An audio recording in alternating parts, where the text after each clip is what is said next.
Pemirsa, Anda menyaksikan Zona Bisnis. Dalam upaya mencapai target sebagai pusat ekonomi syariah dunia, Indonesia perlu melakukan kolaborasi dan juga sinergi.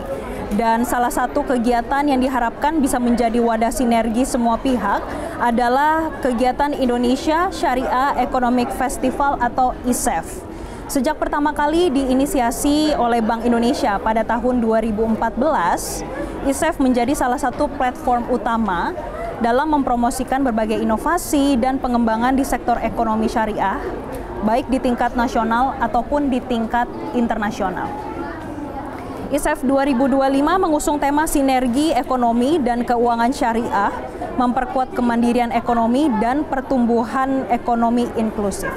Kini yang menjadi pertanyaan, kira-kira sinergi dan kolaborasi apa yang diperlukan agar Indonesia menjadi pusat ekonomi syariah dunia? Saat ini kami akan mengajak Anda untuk langsung berdiskusi dengan Direktur Departemen Ekonomi dan Keuangan Syariah Bank Indonesia, ada Bapak Rifki Ismail. Selamat pagi, Pak Rifki, apa kabar?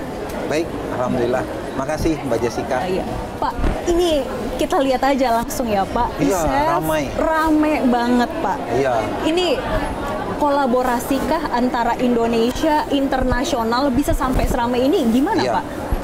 Tadi betul kata Mbak Jessica itu ya.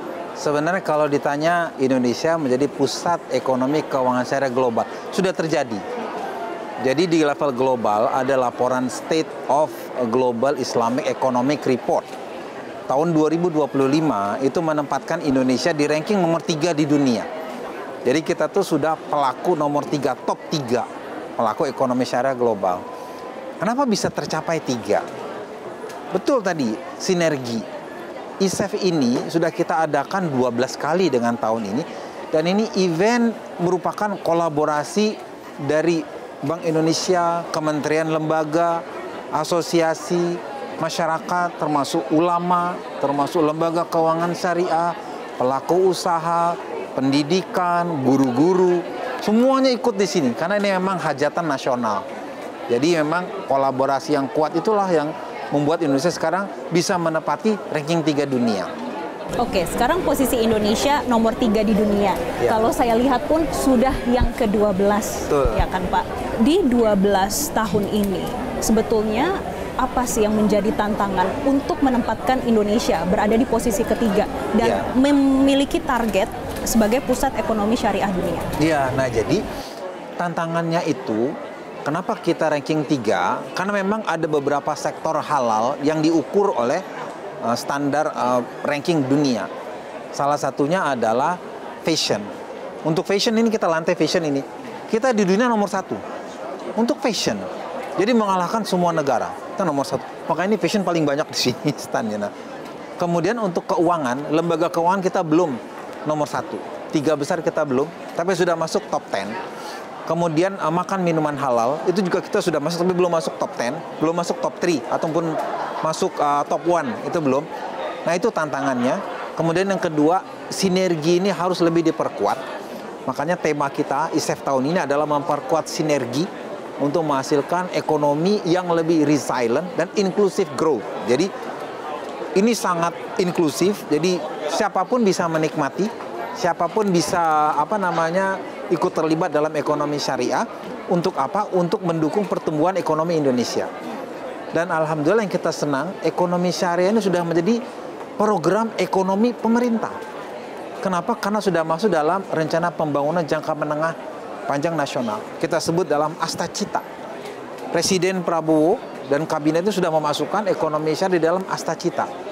Artinya ini sudah bukan inisiatif yang merupakan suatu gerakan, tapi ini sudah merupakan program negara yang harus didukung oleh semua pihak. Pak, ini tadi Bapak menyebutkan ada 3.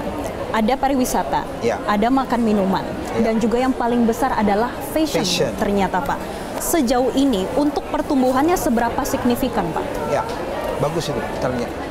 Kalau kita lihat secara umum dulu ya, konsumsi produk halal di dunia ya itu tumbuh dari 1,6 triliun dolar 2012 naik menjadi 2,4 triliun dolar 2023 dan diprediksi naik menjadi 3,4 triliun dolar 2028. Jadi pertumbuhannya luar biasa masif.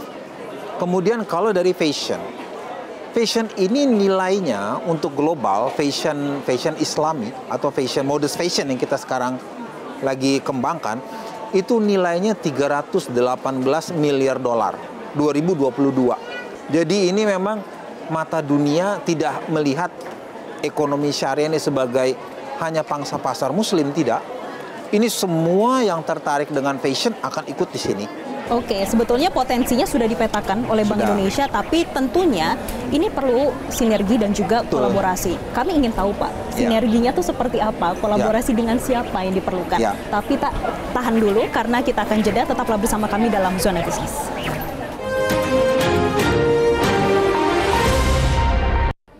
Terima kasih pemirsa, Anda kembali menyaksikan Zona Bisnis dan kita akan lanjutkan dialog terkait bagaimana Indonesia bisa menjadi pusat ekonomi syariah dunia. Saat ini kami akan kembali membahasnya bersama Pak Rifki. Pak, tadi kita sudah membahas besar sekali potensinya sebenarnya.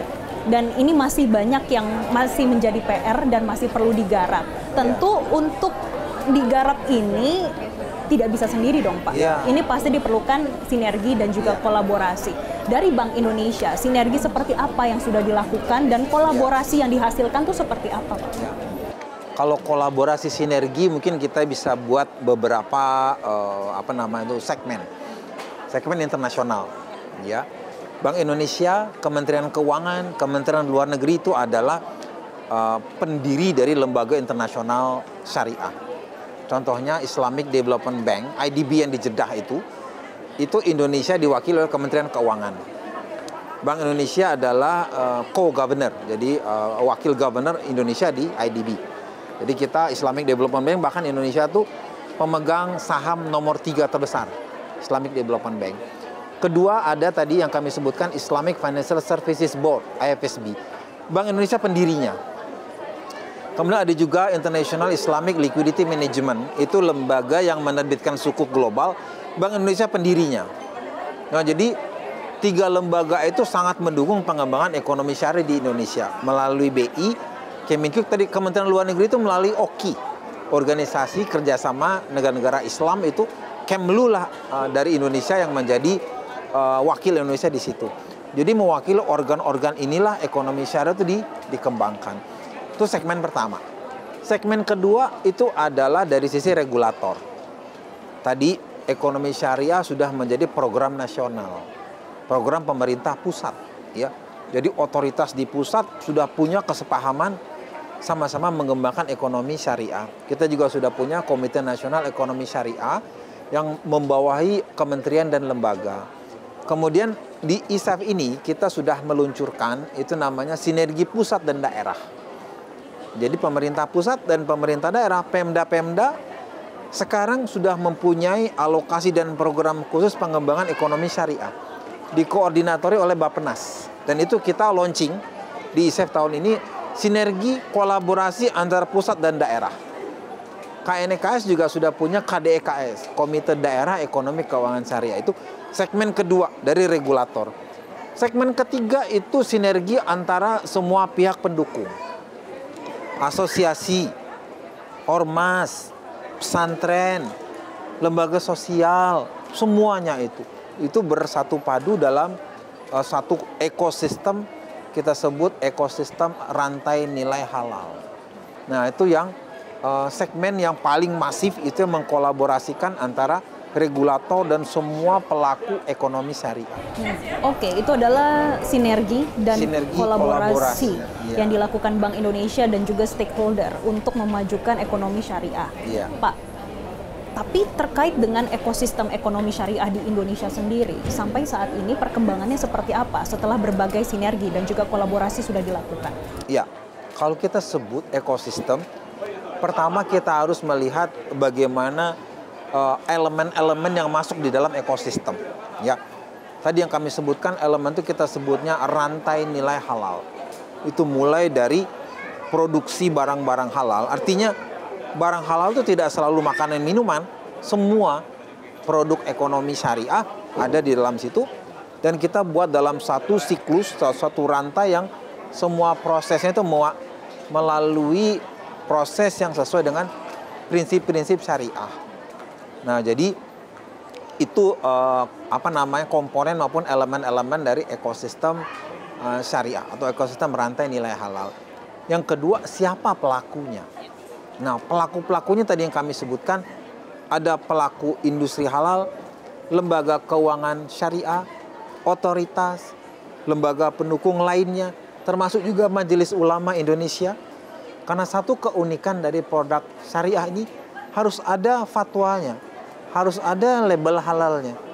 Nah, di situ keunggulan Indonesia dibandingkan negara lain, misalnya negara lain yang juga punya ekonomi syariah atau mengembangkan industri halal.